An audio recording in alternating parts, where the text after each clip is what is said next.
வாழ்க வளமுடன். ஆசான் அருள் தந்தை அவர்களை வணங்கி உங்கள் அனைவருக்கும் வணக்கத்தையும் வாழ்த்தினையும் தெரிவித்துக் கொண்டு இன்றைய சிந்தனை முயற்சி அளவே ஞானம் என்ற தலைப்பின் கீழே அருள் தந்தை அவர்களுடைய கருத்துக்களை நாம் இப்பொழுது சிந்தனைக்கு எடுத்துக் கொள்வோம்.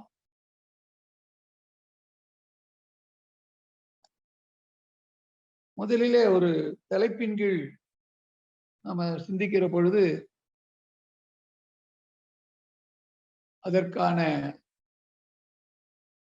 அவசியம் என்ன, அதனாலே நாம் பெறக்கூடிய நன்மைகள் என்ன, அப்படி பெறுகின்ற நன்மைகள் எல்லாம் நம் வாழ்வின் நோக்கத்துக்கு ஒத்ததாக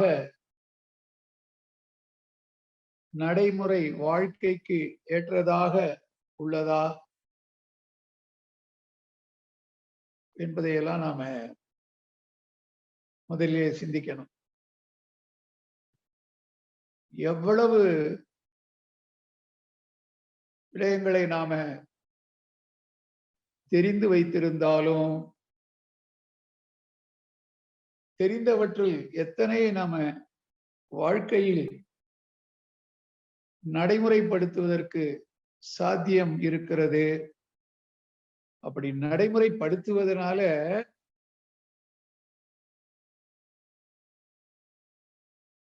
வாழ்வின் நோக்கத்துக்கு ஒத்த மாதிரி அது அமைகிறதா என்பதையெல்லாம் பார்க்கணும். பார்க்கும் பொழுது மனிதனாக பிறந்து வந்துட்டோம்.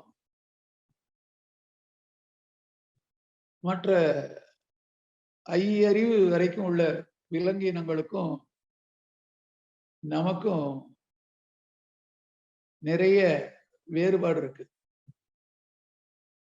அரிதாக கிடைக்கக்கூடிய பிறவி மனித பிறவி.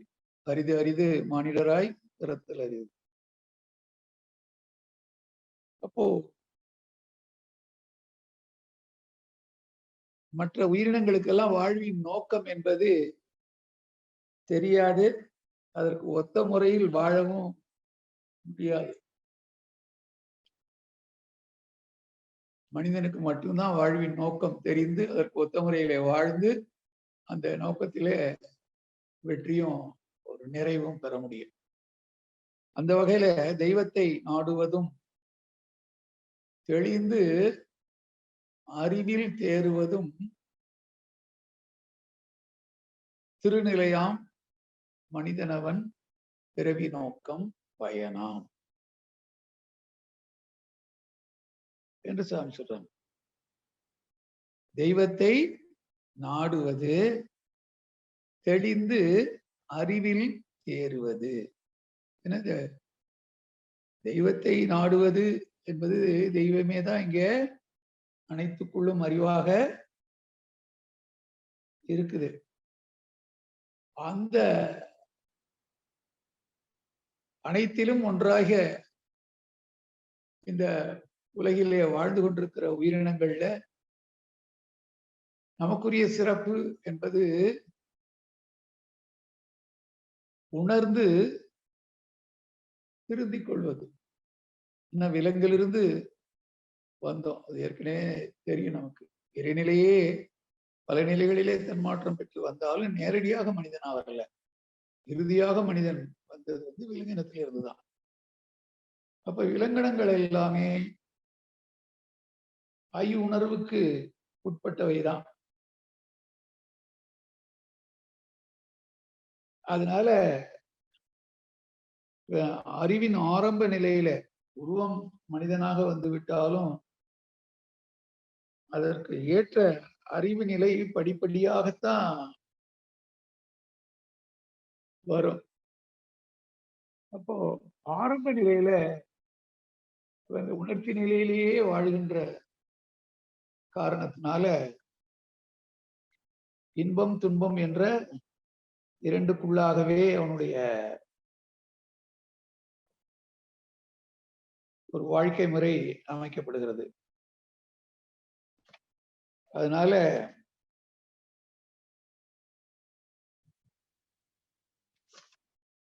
வாழ்வின் நோக்கத்தை உணர முடியல, ஒத்தபடி வாழவும் முடியல. அதனால இந்த மனிதர்களுக்கு மட்டும்தான் ஞானம் என்ற ஒன்று வேணும் அப்படின்னு அருள் தந்தை அவர்கள் சொல்றாங்க.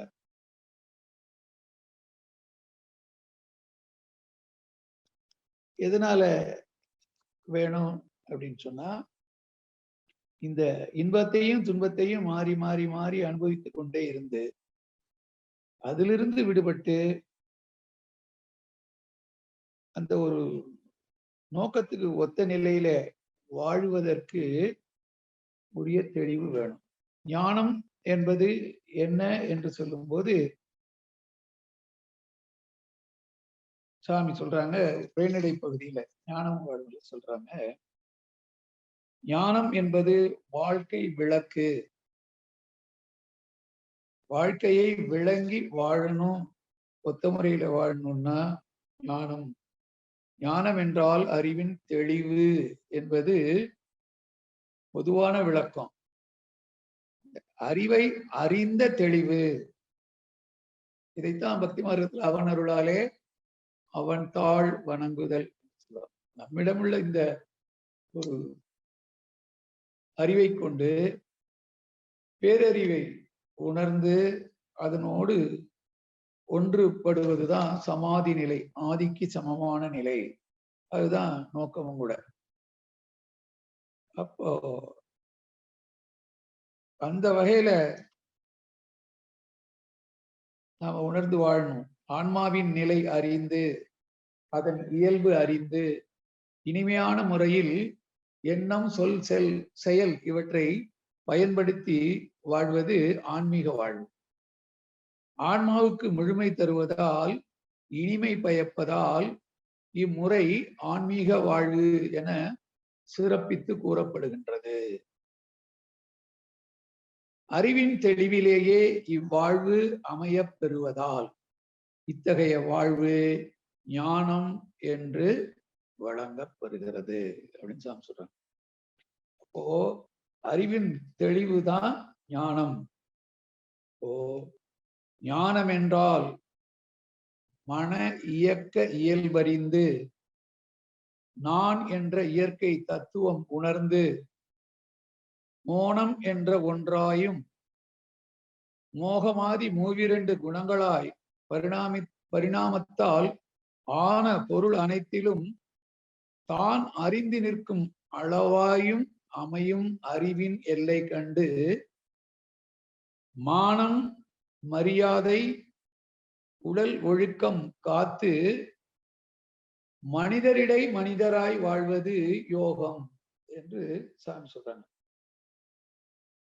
அது என்ன மனிதரிடை மனிதராய் வாழ்வது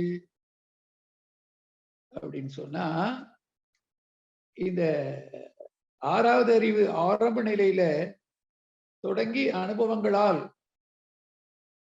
அறிவிலே தெளிவு என்பது பல நிலைகளில பல படிகளிலே இருக்கு.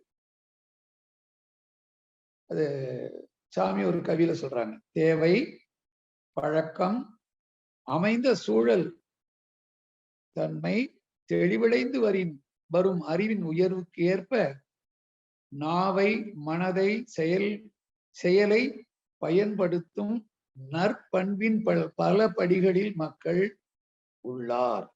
அப்ப இந்த அறிவு நிலை உருவத்துல எல்லாரும் மனிதனாக பிறந்தாலும், இறையே அறிவாக வந்துட்டாலும் அனுபவங்களால் அந்த அறிவின் ஆட்சி திறமை ஏற்படுது. இதனால்தான் பிறப்புக்கும் எல்லா உயிர்க்கும் சிறப்பு ஒவ்வா செய்தொழில் வேற்றுமையால். அப்போ இந்த உணர்ச்சி நிலையிலே வாழ்ந்து சுகத்தையும் துக்கத்தையும் மாறி மாறி அனுபவித்து அதுக்கு பிறகுதான் அந்த உண்மையை உணர வேண்டும் என்ற ஒரு உள்ளுணர்வே வரும். சுகதுக்கம் அனுபவித்தேன், சோர்வு கண்டேன், சுய அறிவால் ஆராய்ந்தேன். என்னாச்சு? சுகதுக்கம் உடல் இயங்கும் அறிவில் கண்டேன். சூக்குமமாய் மனம் குவித்து ஒடுங்கி நின்று சுகதுக்க சுழல் தாண்ட முறை கண்டேன். சுகதுக்க சுழல் தாண்ட முறை கேட்போர்க்கு சொற்குறிப்பால் கடவுள் என சுருக்கி சொல்வேன். கடந்து உள்ளே போய் உண்மையை உணரணும். அப்ப வாழ்வின் நோக்கம் உணர்ந்து அதற்கு ஒத்த முறையில நாம் வாழணும். அப்போ ஞானத்தை தேடி நம்முடைய முயற்சி இருக்கணும். ஏன்னா ஒன்றை பெறணும் என்பது தெரியுது. விலங்கிலிருந்து வந்துட்டோம். மனிதனுக்குரிய தன்மை விலங்குகள் என்று பார்க்கும்போது அது உயிர் வருத்தல், உயிர் கொலை, ஊன் திருடுதல், பிற உயிரின் வாழும் சுதந்திரத்தை பறித்தல், இந்த அளவில் தான் இருக்கும். ஆனா மனித அறிவோ இறையை உணரக்கூடிய அறிவு. அப்போ அன்பும் கருணையும் இயல்பாக கொண்டது. அப்போ ஒத்தும் உதவியும் வாழுகிற பண்பு இங்கே வேணும். அதற்கு பயிற்சி என்பது வேணும். ஏன் பயிற்சி? பயிற்சினா என்ன அப்படின்னு சொன்னா, இயல்பாக நாம முடியாது என்று நினைப்பதை கூட சாதிப்பதற்கு பயிற்சிகள் நமக்கு உதவி செய்யும். உதாரணமா பாத்தீங்கன்னா, விலங்குகளை கரடி, குரங்கு இதெல்லாம் பொதுவா மோட்டார் சைக்கிள் ஓட்டுறது இல்லை, அங்க அதற்கான இது கிடையாது. ஆனா மனிதன் கொண்டு வந்து அதற்கு அந்த பயிற்சியை கொடுத்தானா, ஒரு சில குரங்குகளும் கரடிகளும் அந்த மோட்டார் சைக்கிள் ஓட்டுறதை நம்ம பார்த்துருக்கிறோம். அப்போ பயிற்சி என்பது இயல்பாக நாம் எது முடியாது, சாதிக்க முடியாது, செய்ய முடியாதுன்னு நினைக்கிறோம், அதையெல்லாம் அடைவதற்கு அந்த பயிற்சி வேணும். அப்ப இந்த சுகத்தையும் துக்கத்தையும் மாறி மாறி அனுபவிச்சு வர்ற உள்ளுணர்வுல, அந்த அறிவின் தெளிவில தான் நம்ம வந்து தேடுதலை தொடங்கணும். ஆனா இந்த பல படிகள்ல மக்கள் இருப்பதனால இந்த ஞானத்தை தேடக்கூடியவர்களை பார்த்தீங்கன்னா ரொம்ப பேரு இடம் தெரியாம, வழி தெரியாம இருக்கிறாங்க. சாட்சி தேடுகின்ற பொருள் என்ன, ஏன் நமக்கு தெரிந்தவர் யார், கிடைக்கும் இடம் எது, இதையெல்லாம் நாடுகின்ற வழக்கம் சில பேரே கொள்வார். ஞானம் அதை தேடும் சிலர் இதை மறந்து ஓடுகின்றார், உருக்கமுடன் தேடுகின்றார், ஒடுங்கி நின்று அறியும் அதை விரிந்து காணார், வாடுகின்றார் உளம் நொந்து இருளை தேட விளக்கெடுத்து போவது போல. முரண்பாடன்றோ இது அப்படின்னு சாமி ஒரு கைகளை சொல்றாங்க. அப்போ உடலுக்குள்ளாக உயிர் என்ற ஒன்று இயங்கிக் கொண்டிருக்கிறது. அந்த விண்ணே, பஞ்சபூதங்கள்ல விண்ணே உயிரா இருக்கு. அந்த உயிர் என்ற சுழல் அலையிலிருந்து வரக்கூடிய ஒரு விரிவு அலை தான் ஜீவகாந்தம். அந்த ஜீவகாந்தம் புலன்கள் வழியே செல்லுகிற பொழுது அதை பஞ்சத்தன் மாத்திரை என்று சொல்றோம். அப்படி புலன்கள் வழியே சென்று பிற பொருளோடு அலையோடும் தொடர்பு கொண்டு திரும்புகிற பொழுது அதே ஜீவகாந்தம் அந்த உடல் மூளை வழியே போய் அந்த திரும்புகிற அலையை தடுத்து நிறுத்தி அதை இன்ப துன்ப அமைதி பேரின்பம் என்ற 4 நிலைகளிலே உணர்ந்ததை அப்படியே தன் மறுமுனையாகிய அறிவில பதிக்கும் பொழுது அதை நாம் மனம் என்று சொல்லுகிறோம். அதுதான் சாமி சொல்றாங்க, other end of mind is almighty. அப்போ மனம் என்பது என்ன? Psychic extension of our life force is mind. உயிரின் படர்க்கை நிலையே மனம் என்று சொல்றாங்க. அப்ப உயிர் படர்ந்து வெளியில போகுது. அந்த உயிரை இயக்கு உயிருக்கும் ஆதாரமாக உள்ளே இருப்பது இறைநிலை. அந்த உயிர் இயங்கி புலன் வழியே பெற்ற அனுபவங்களை உயிரில் பதிவாக்கி கொள்ளுறது. இதுதான் அறிவு. இந்த அனுபவங்கள் இதனுடைய அடிப்படையில தேவை சூழ்நிலை இவற்றிற்கு ஏற்ப தனது அறிவை கொண்டு இன்னது செய்தால் இன்னது விளையும் என்பதை கணித்து விளைவை சரியாக பெறக்கூடிய அளவுக்கு செயல்முறைகளிலே திருத்தம் வந்தா அந்த அனுபவம் அறிவின் உயர்வுக்கு வாழ்வின் நோக்கத்துக்கு ஒத்த முறையில் நம்மை கொண்டு செல்லும். பொதுவாகவே நம்ம மனிதனாக பிறந்து விட்ட எல்லாரும் அந்த பயிற்சியின் மூலமாக வாழ்வின் நோக்கத்துக்கு ஒத்த வாழ்க்கை முறையை தெரிஞ்சுக்கணும் அப்படின்னு சொன்னா 3 வழிகள் தான் நமக்கு ஏற்கனவே தெரியும். சுருதி, யுக்தி, அனுபவம் என்று. சுருதி என்பது நூல் வாயிலாக நம் முன்னோர் கொடுத்த எல்லாவற்றையுமே நூல் வாயிலாக உணர்ந்து அதன் வழியிலே நாம முயன்று பெற வேண்டியதை பெறணும். இன்னொன்று யூக அறிவு என்று சொல்றாங்க இல்லையா, யுக்தி. ஆங்கிலத்துல சொன்னா அசம்ஷன், யூக அறிவு. இதுதான் 6வது அறிவுடைய சிறப்பு. அப்ப அந்த யுக்தியை கொண்டு நாம சிலவற்றை பெற முடியும். அந்த யுக்தி சரியான வகையிலே பயன்படுவதற்கு அனுபவம், நம்முடைய அனுபவங்கள் அல்லது நாமே உடலை இயக்கி செயலை செய்து பெற்ற அனுபவங்கள் அல்லது நம்மை போல் பிறர் செய்தவற்றை நல்லதை அந்த சுருதியின் மூலமாக எடுத்துக்கொண்டு அனுபவமாக ஆக்கிக் கொள்ளலாம் நடைமுறையில. அப்போ கடந்த கால அனுபவம், தற்கால தேவை சூழ்நிலை, எதிர்காலத்தில் வரக்கூடிய விளைவு 3ஐயும் கணித்து ஒரு செயலை செய்கிற பொழுது கண்டிப்பாக நாம நினைத்த மாதிரியே அந்த விளைவு வரும். இப்படிப்பட்ட அறிவின் தெளிவை தான் திரிகால ஞானம், முக்கால ஞானம் என்று சொன்னாங்க. அந்த கடந்த காலம், நிகழ்காலம், எதிர்காலம் 3ஐயும் கணித்து ஒரு செயலை செய்யணும். இதற்கு உரிய விழிப்பு நிலை வேணும்.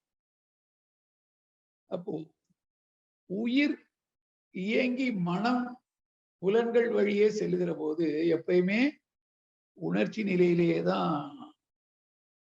ஏன்னா பழக்கம் விலங்கிலிருந்து வித்தெடுத்து வந்ததுனால அப்படியே உணர்ச்சி நிலையிலேயே செயல்பட்டு கொண்டிருக்கு.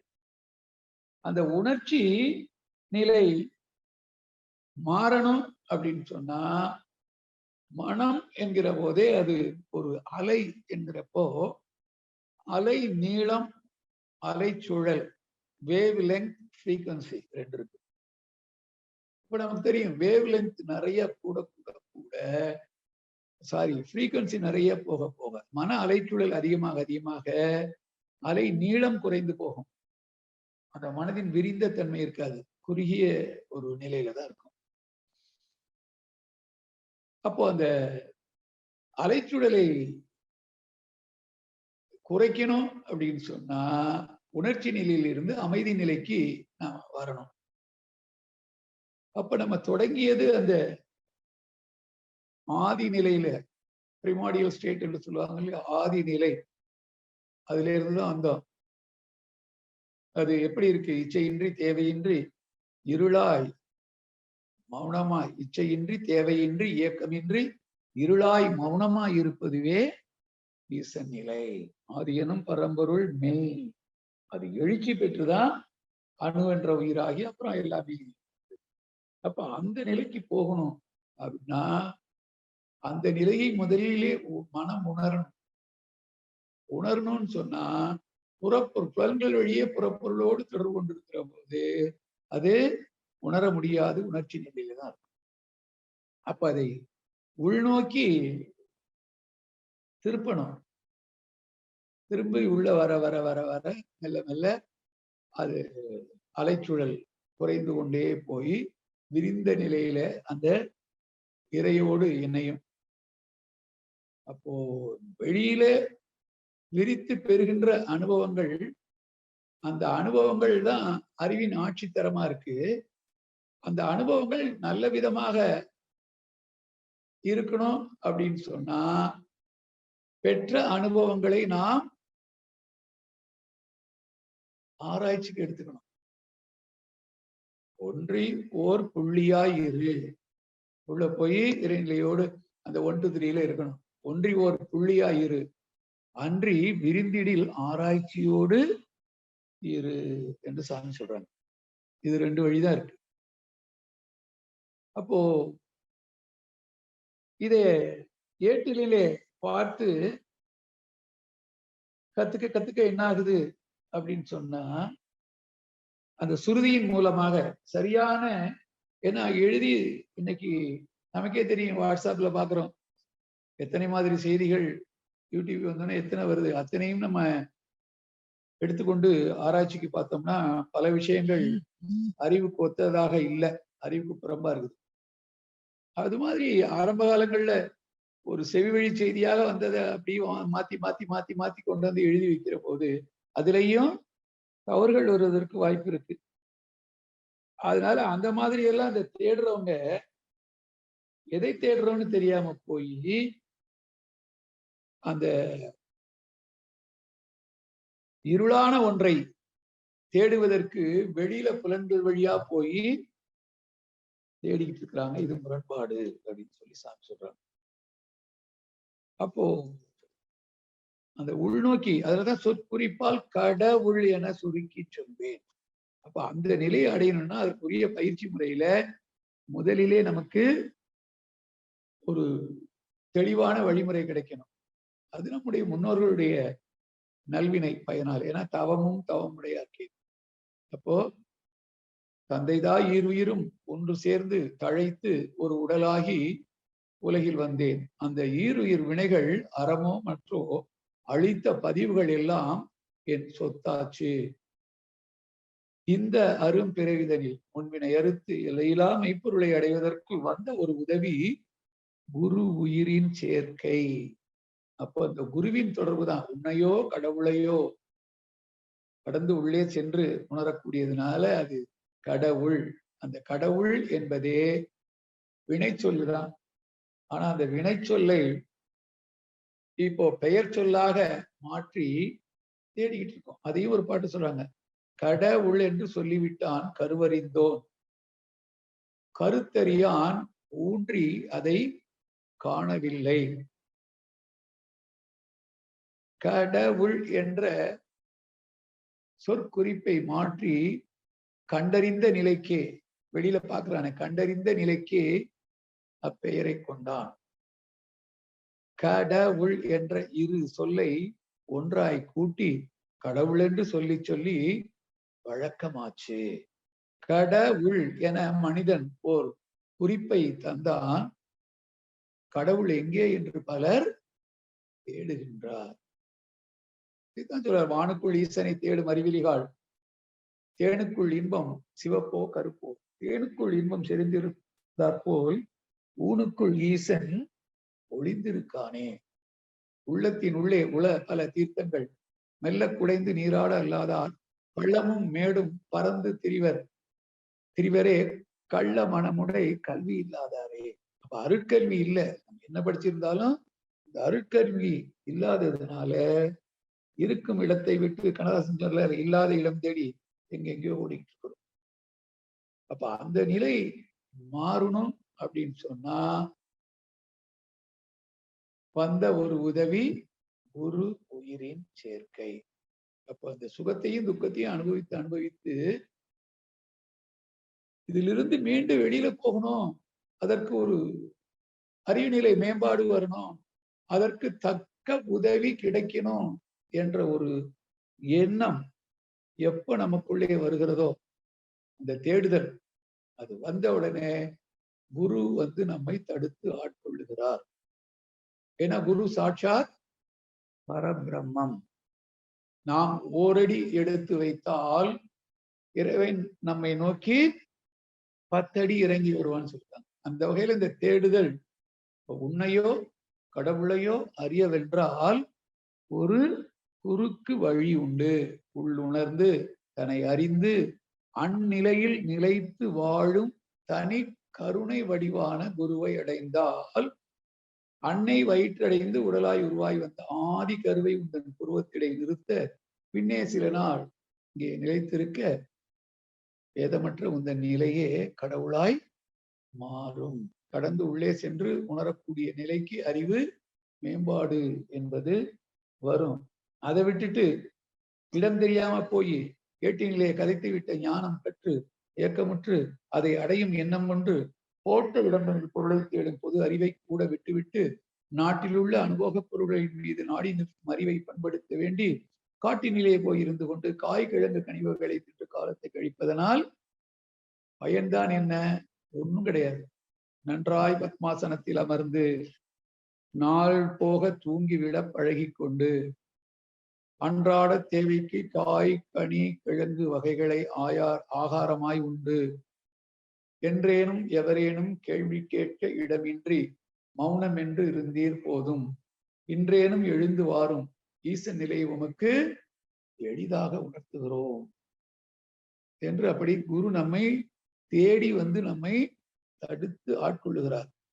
அப்படி ஆட்கொள்ளப்பட்ட பிறகு அந்த சரியான பயிற்சி முறைக்கு நாம போயிடுறோம். அப்போ ஒரு பயிற்சி கிடைத்து விட்டால் போதுமா? என தீதும் நன்றும் பிறர் தரவாரா, நன்மையும் தீமையும் நமக்குள்ளே.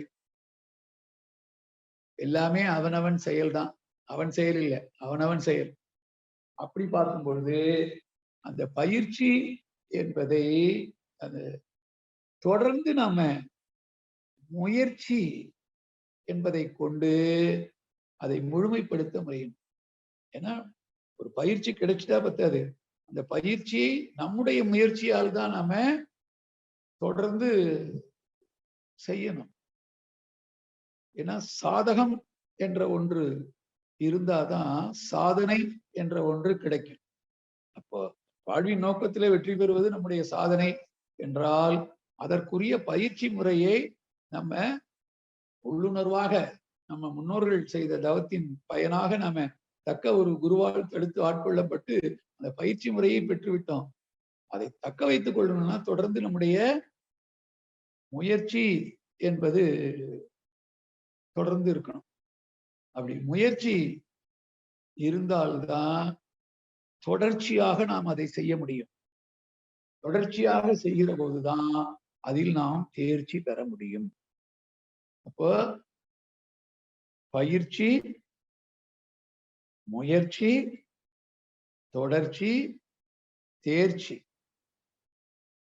இப்போ அந்த இறைநிலை என்பது பேரறிவு. இந்த பேரறிவுடைய தன்மை என்பது அன்பும் கருணையும். அதனுடைய நீதி என்பது என்ன? செயல் விளைவு. செயலுக்கேற்ற விளைவை கொடுக்கும். அதுதான் இறைவனுடைய நீதி. அப்போ அந்த வழியில் நாம பார்க்கிற பொழுது செயலை செய்யாமல் விளைவை பெற முடியாது. கைதட்டாம சத்தம் வராது. உணவை உண்ணாமல் பசி தீராது. உண்ணுகிற உணவை அளவாய் உண்டால் ஆரோக்கியமா இருக்கலாம், அதிகமாக உண்டால் நோய்வாய்ப்பட்டு இறக்க நேரிடும், துன்பப்பட நேரிடும். இதுதான் செயலுக்கேற்ற விளைவு. செயலிலே விளைவாக தெய்வ ஒழுங்கமைப்பு இருக்க பயனென்ன தவறிழைத்து பரமனை பின் வேண்டுவதால். தப்பு கணக்கிட்டு தான் ஒன்று எதிர்பார்த்தால் ஒப்புமோ இயற்கை விதி. ஒழுங்கமைப்புக்கு ஏற்றபடி அப்போதைக்கு அப்போதை அளித்திடும் சரி விளைவு. எப்போதும் கவலையுற்று இடர்படுவார் இதை உணரார். இந்த உணர்வு என்பது வேணும். அப்போ விழிப்பு நிலையோடு நாம கடந்த கால அனுபவம், தற்கால தேவை, சூழ்நிலை, எதிர்கால விளைவு மூன்றையும் கணித்து செயல் செய்கிற ஒரு விழிப்பு நிலை வேணும். அந்த விழிப்பு நிலை என்பது எப்படி இருக்கணும் அப்படின்னு நம்ம பல முறை பேசியிருக்கிறோம். விளைவறிந்த அயரா விழிப்பு நிலையாக, constant awareness about the consequences, விளைவறிந்த அயரா விழிப்பு நிலையாக இருக்கணும். அப்ப விளைவாக வருவது எது என்பது பார்த்தா இறை. செயலை நாம் செய்யறோம், விளைவாக வருவது இறை. அப்போ அந்த விளைவறிந்த விழிப்பு நிலை என்றாலும் இறை உணர்வு என்றாலும் ரெண்டும் ஒன்றைத்தான் குறிக்கும். அப்ப அந்த விழிப்பு நிலையை பெறுவதற்கு தவ பயிற்சிகள் நமக்கு உதவி செய்யும். அதை நம்முடைய முயற்சியால் தொடர்ந்து செய்து கொண்டு வரும். அப்போ பயிற்சி, முயற்சி, தொடர்ச்சி, தேர்ச்சி, இந்த 4 ஒன்றிலிருந்து ஒன்று பிரிக்க முடியாது, அப்படி தொடர்ந்து வரணும். அதுல முதல் 2 பாத்தீங்கன்னா நம்முடைய முயற்சி, இது செயலால் நம்ம செய்யறது, மனித முயற்சியால் மனிதனா செய்யறது. இது அந்த பயிற்சியை தேடி செல்வதும் பயிற்சியை கற்றுக்கொள்வதும் தொடர்ந்து முயற்சியால செய்வது. அது தொடர்ச்சியாக வருகிற போது என்னாகும் அப்படின்னா நம்மிடம் மாற்றங்கள் நிறைய வரும். நோக்கத்துக்கு ஒத்த மாதிரி நம்முடைய செயல்பாடுகள், அதற்குரிய எண்ணங்கள் இதெல்லாம் மாறும். அப்படி வருகிற பொழுது அனுபவங்களால் அறிவு உயர்ந்து உயர்ந்து முழுமை என்ற ஒன்றுக்கு போகும்.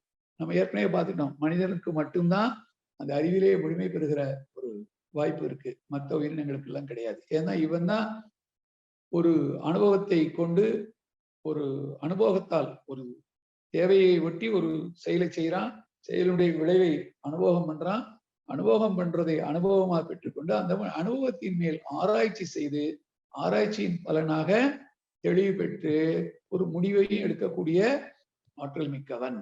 அந்த வகையில மனிதன் தான் உணர்ந்து திருந்தக்கூடியவன். மற்ற விலங்கினங்கள் எல்லாம் வருந்தி திருந்தும், ஆனா உணர்ந்து திருந்தக்கூடியவன். அப்ப அந்த உணர்ந்த நிலைக்கு வரணும் அப்படின்னு சொன்னா நம்முடைய செயலின் விளைவாகத்தான் அது வரும். அப்போ அதற்கு உரிய பயிற்சி முறை என்பது நமக்கு கண்டிப்பா கிடைக்கும். அப்போ பயிற்சியும் முயற்சியும் நம்முடையதாக இருக்கும். செயல், அந்த விளைவு என்பது அந்த தொடர்ச்சியாக செய்து பெறக்கூடியது. அப்ப இந்த 4 தான். அப்ப இந்த 4ஐ முழுமையாக தேடி பெற்றுக்கொள்ளணும், பெற்றதை தக்க வைத்துக் கொள்ளணும். ஏன்னா ஒன்றை பெறுவது என்பது அதற்கு ஒரு செயல்முறை வேணும். அப்படி பெற்றதை நாம நமதாக்கி தக்க வைத்துக் கொள்ளணும்னா அதற்கு மறுபடியும் இன்னொரு செயல்முறை, செயல் சீரமைப்பு இதெல்லாம் கண்டிப்பா வேணும். அந்த வகையிலே நாம அருட்தந்தை அவர்கள் நமக்கு கொடுத்திருக்கிற இந்த வேதாத்திரிய கல்வி என்பதை பார்த்தீங்கன்னா அடிப்படையா நமக்கு 4 அங்கங்கள் சொல்லப்பட்டிருக்கு. எல்லாருக்குமே தெரியும். மனவள கல்வியுடைய 4 அங்கங்கள் என்ன அப்படின்னு சொன்னா அகத்தவம், அகத்தாய்வு, குணநல பேரு, முழுமை பேர். இந்த முழுமை பேரு என்பதுதான் வாழ்விலே நாம பெற வேண்டியது நோக்கம். தெய்வத்தை நாடுவதும் தெளிந்து அறிவில் தேர்வதும் திருநிலையாம் மனிதனவன் பிறவி நோக்கம் பயனாம். ஆனா நடைமுறையில எப்படி இருக்கு? தெய்வ நிலை தெரிந்து கொண்டேன், திருவருளே நானாக திகழும் அனுபவம் எனக்கு இல்லை என்பார் சிலர். ஏன் அப்படி சொல்றாங்கன்னா, தெய்வம் பாலை பிறையிட்டு தயிராக்கி பின் தேடுகின்றார் பாலை, அதை காணேன் என்றால் மயக்கே. தெய்வம் உயிருக்குள் அறிவாய் அதன் படற்கையிலே திகழ்கிறது மனமாக, தேடுவது எதை எங்கே என்று கேட்கிறாங்க சார். அப்ப ஒடுங்கி போய் நின்று உணரணும், அதை விரிந்து நின்று தேடிட்டு இருக்கிறோம். அதற்கு சரியான பயிற்சியை பெற்றுவிட்டோம். அந்த பயிற்சி தொடர்ந்து முயற்சி, அது தொடர்ச்சியாக வருகிற போது தேர்ச்சி என்பது வரும். அந்த 4 மனவளக்கலைக்குள்ள இருக்கா பார்த்தா அகத்தவம் என்பது மனம் தன்னை உயர்த்தி கொள்வதற்காக எடுக்கிற அந்த ஒரு பயிற்சி தான். முயற்சி என்பது மனம் தன்னை தூய்மை செய்து கொள்ள எடுக்கும் முயற்சி. மனம் தன்னை உணர்வதற்கு எடுக்கின்ற பயிற்சி, நுண்ணிய நிலைக்கு கொண்டு போறதுக்கு அகத்தவம். அதிலிருந்து தன்னை தூய்மை செய்து கொள்ள எடுக்கின்ற முயற்சி அகத்தாய்வு. அப்ப பயிற்சியும் முயற்சியும் இருக்கு. தொடர்ச்சி என்பது இங்கே குணநல பேரு. தொடர்ந்து போகிற போது முழுமை பேரு என்பது நமக்கு இயல்பாக கிடைத்துவிடும். அந்த வகையில நாம சரியான இடத்திற்கு வந்துட்டோம். வந்ததை தொடர்ந்து தக்க வைத்துக் கொள்ளணும். தக்க வைத்துக் கொள்வதற்கு என்ன பண்ணணும்? சாமி அதிலேயும் ஒரு இதுல சொல்றாங்க, என்ன கிடைச்சிருச்சு, கிடைத்ததை எப்படி நாம தொடர்ந்து சொன்ன ஒன்றை பெறுவதற்கு ஒரு முயற்சி வேணும். பெற்றதை நாம நமதாக்கி கொண்டு நடைமுறைப்படுத்தி நோக்கத்தில் வெற்றி பெறுவதற்கு தொடர் முயற்சி வேண்டும். அப்போ அந்த வாழ்க்கையை உணர்ந்து ஒத்து உதவி பிறரோடு வாழுகின்ற வாழ்க்கை முறைதான், அதை பெறுவதற்குரிய வழிதான் ஞானம். அந்த ஞானம் என்பதற்குரிய அதை பெறுவதற்குரிய வழிமுறை கிடைச்சிருச்சு. அதற்கான வித்தை ஆசான் அத்துவித தத்துவ வித்தை போட்டுட்டாங்க, அறிவில் இட்டாச்சு. அப்ப அதை என்ன பண்ணணும்? தொடர்ந்து நாம தக்க வைத்துக் கொள்ளணும். அதற்கு என்ன பண்ணலாம்? வித்து நிலம், உரம், தண்ணீர் காவற்கு ஏற்ப விளைவு தரும். ஒரு வித்து நல்லபடியா விளைவை தரணும் என்றால் நிலம், உரம், தண்ணீர், காவல் இதற்கு ஏற்றவாறு தான் விளை தரும். அதுபோல் உனக்கு ஆசான் அத்துவித தத்துவ வித்தை அறிவில் இட்டால் அதற்கு ஒழுக்கம் என்ற உரம், அறிவை ஒன்றும் நித்த தவம், ஆராய்ச்சி என்ற தண்ணீர், நீ சலனமுற்று அருகுணங்களாகாத வித்தை எனும் காவல், இவை அனைத்தும் வேண்டும். விளைவாக நீ அடையும் கனியே ஞானம். இது சாமி சிம்பிளா சொல்லுவாங்க. அன்றன்று நாம வாழ்க்கைக்கு எத்தனையோ பொருள்களை, இப்ப சமையலுக்கு நிறைய பாத்திரங்களை உபயோகப்படுத்துறோம். சாப்பாடு தட்டிலிருந்து சமையல் பாத்திரங்களை எல்லாம் அன்றன்றைக்கு தூய்மை செய்து வைத்தால் தானே அடுத்த நாள் அதை பயன்படுத்த முடியும். அதுபோல இதை தினம் நம்ம பயிற்சி பண்ணிக்கிட்டே வருகிற பொழுதுதான், ஏன்னா இயல்பாக நம்ம அந்த விலங்கு நிலையிலிருந்து மாறுறது அவ்வளவு ஈஸியான விஷயம் கிடையாது. ஏன்னா நுண்ணிய நூல் பல கற்பினும் உண்மை அறிவே மிகும். அப்ப அந்த அறிவுல மாற்றத்தை கொண்டு வரணும். அப்படின்னு சொன்னா அனுபவங்கள் தான் அதற்கு துணை செய்யும். இப்ப சாதாரணமா பாத்தீங்கன்னா அந்த விலங்குத்தன்மையோடு பழக்க வழியில வாழுகிற பொழுது சாமி ஒரு கவியில சொல்லுவாங்க, பொருள், புகழ், செல்வாக்கு, புலனின்பம் இதுல புகுந்து அழுந்தி மனம் புண்ணாய் போயிருக்கு. அப்போ இதை நாம மாற்றணும் என்பதற்குரிய ஒரு அறிவு நிலைக்கு வந்துட்டோம். எப்படி மாற்றி அமைப்பது? அதுதான் சாமி சொன்னாங்க, ஒன்றிவோர் புள்ளியாய் இரு, அன்றி விரிந்திடில் ஆராய்ச்சியோடு இரு. அப்போ ஏற்கனவே நம்ம சொல்லியிருக்கிறோம், தெரியும், தவத்தில் இரு வகை தவம் உண்டு. ஒன்று அகத்தவம், இன்னொன்று புறத்தவம். அகத்தவத்தால் நாம் இறை உணர்வை பெறலாம். புறத்தவத்தால் வாழ்வின் நோக்கத்துக்கு ஒத்த வாழ்க்கை முறையை அமைத்துக் கொள்ளலாம். ஏன்னா ஆதியனும் பரம்பொருள் மெய் எழுச்சி பெற்று அணுவென்ற உயிராகி அணுக்கள் கூடி மோதி இணைந்து இயங்க நிலைமைக்கேற்ப மூலகங்கள் பலவாகி அவை இணைந்து வேதித்த அண்டகோடிகளாய் மற்றும் பிறப்பிறப்பிடை உணர்தல் இயக்கமாகி நீதி நெறி உணர் மாந்தராகி என்று சொல்றாங்க. வாடும் நிலை உணர்ந்து, அப்ப நீதி என்பது அந்த இறைநீதி. அப்ப இறை உணர்வு இருந்தாதான் அந்த இறைநீதி நம்ம தெரிஞ்சுக்க முடியும். செயல்விளைவு தத்துவத்தின்படி அந்த செயல்விளைவு தத்துவத்தை என்ன செய்தாலும் ஒரு விளைவு வரும் என்பதை தெரிந்து கொண்ட பிறகு விளைவை கணித்து செயலை செய்கிற இந்த அறிவை கொண்டு விழிப்பு நிலையோடு வாழ்க்கை முறையில, ஏன்னா நாம யாரும் இந்த உலகத்திற்கு தானா வரல, தனியாக வாழ்ந்து விடவும் இல்லை. சமுதாய அமைப்பிலே வாழ்ந்து கொண்டிருக்கிறோம். சமுதாயம் என்பதே சம ஆதாயம். எல்லோருமே பிரபஞ்ச காந்த களத்தில் ஒன்றாக இணைக்கப்பட்டிருக்கிறோம். நம்மகிட்ட இருக்கிற இந்த central nervous system, autonomous nervous system ரெண்டை கொண்டு நாம் செயலை செய்கிறோம். இந்த செயலுக்கெல்லாம் விளைவு அந்த யுனிவர்சல் வேவ் சிஸ்டம் கொடுத்துக்கிட்டே இருக்குது. அதை நம்ம கடவுள் என்கிறோம், இல்ல இயற்கை என்கிறோம், எப்படி வேணாலும் சொல்லலாம். இதை நாம் பல முறை முன்னாடி பார்த்திருக்கிறோம். கீதையில கண்ணன் சொல்றான், எல்லா பொருளிலையும் என்னை காண்பவன் எவனோ அவன் என்னை விட்டு நீங்குவதில்லை, நான் அவனை விட்டு நீங்குவதில்லை. விட்டுக்கு மனசு வந்து பிறம்படிப்பட்ட கடையில சேக்கிழார் பெருமான் சொல்றாரு, அடிச்சவனுக்கு வலிச்சது, அடிவாங்கனுக்கு வலிச்சது, வேடிக்கை பார்த்தவனுக்கு வலிச்சது, எங்கேயோ அரண்மனையில இருந்த ராஜாவுக்கு வலிச்சது.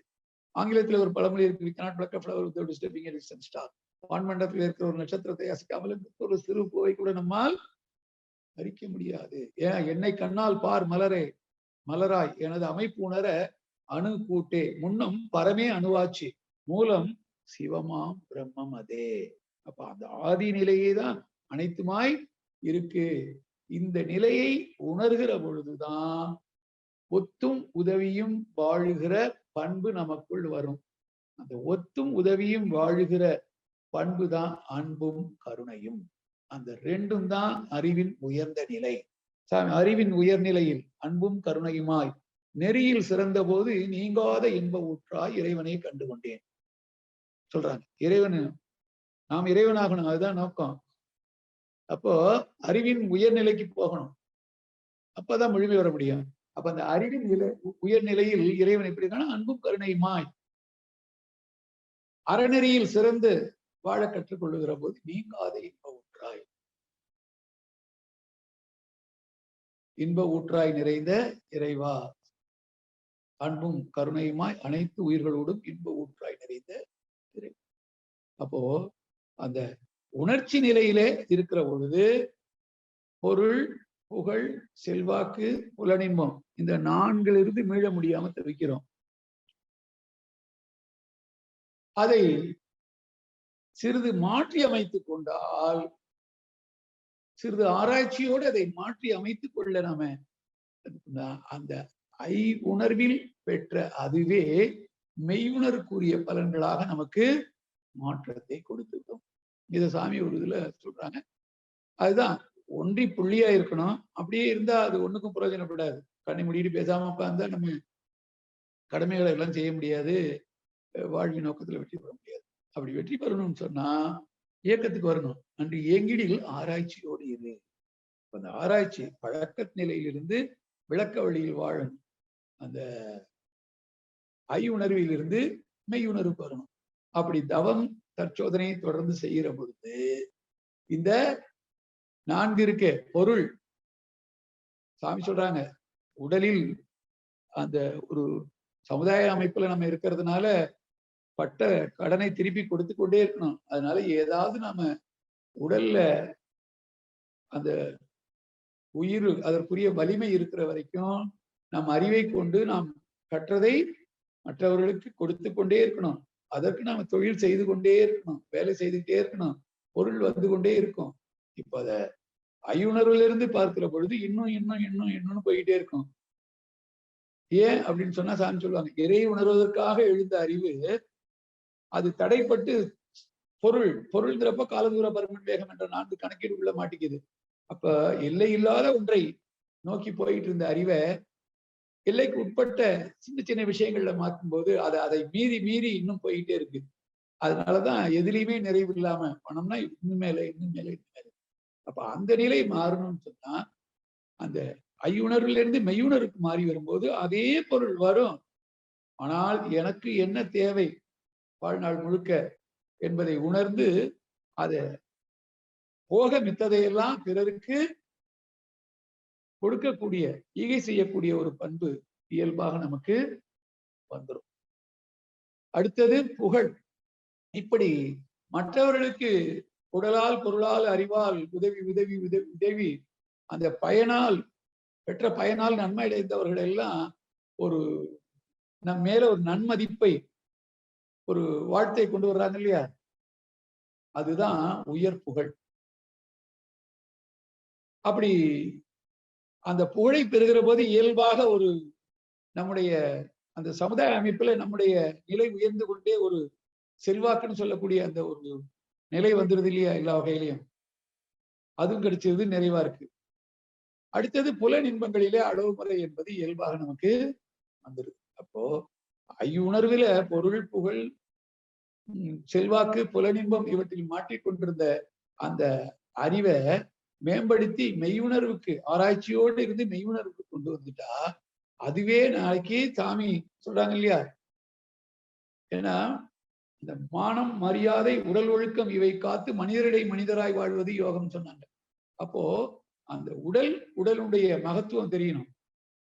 அப்படி இல்லைன்னா என்ன ஆகும் அப்படின்னு சொன்னா அந்த உடலை நாம கெடுத்துக் கொள்வோம். உடலை கெடுத்து கொண்டு உடல் நலம் குறையும் பொழுது மற்றவர்களுக்கு நன்மை செய்ய முடியாது. மற்றவர்கள் சொல்லிக்கும் நாம ஒரு மதிப்பு கொடுத்து இணக்கமாக முடியாது. எப்ப நாம மத்தவங்களை உதாசீனப்படுத்துறோம்னா நாம சரியில்லாத போதுதான், நம்ம துன்பப்படும் போதுதான் பெருத்தியார துன்பப்படுத்துறோம். அப்போ அந்த உடல் நலம். அடுத்தது நம் வாழ்வின் நோக்கத்தில் வெற்றி பெறணும். அது வரைக்கும் ஆயுள். நிறை செல்வம் என்கிற போது இங்க எல்லாமே வெளியில இல்லை, உள்ளதான், மனதுலதான் இருக்கு. மனம் நிறைவாக இருந்தா மற்றதெல்லாம் கண்டிப்பா நிறைவாக இருக்கும். நிறை செல்வம். அடுத்தது உயர்ப்புகள் என்பது இப்ப ஈகையினால அந்த பிரதிபலனை எதிர்பார்க்காமல் கொடுத்து கொண்டே இருக்கிறோம் இல்லையா? அந்த அறநெறி வாழ்க்கையில அந்த ஈகை என்ற ஒன்று. ஈதல் இசைப்பட வாழ்தல் அது வல்லது ஊதியம் இல்லை உயிர். உயிருக்கு சம்பாத்தியம் என்னன்னா இந்த ஈகை தான். அப்ப இந்த ஈகையின் மூலமாக அந்த உயர்ப்புகள் என்ற ஒன்றுல இருக்கிற பொழுது நட்பு நிறைய கூடிடுது. நட்பு துன்பம் செய்யாது. துன்பம் இல்லாமல் வாழுகிற பொழுது இன்பங்களை நிறைவாக அனுபவித்து அறிவுக்கு அமைதி கொடுத்து அதை உயர்த்தி அதை மேம்படுத்த செய்ய நம்மால் முடியும்.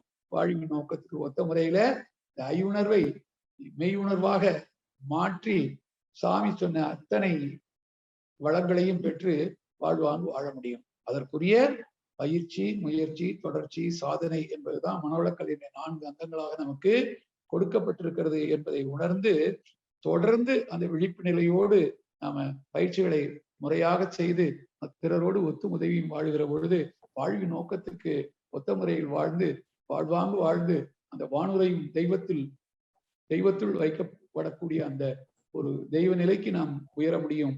அதற்கு குருவர்களும் திருவருளும் துணை செய்யும் என்று கூறி காலம் கருதி இத்தோடு இந்த உரையை நிறைவு செய்து கொள்கிறேன். வாழ்க வளமுடன்.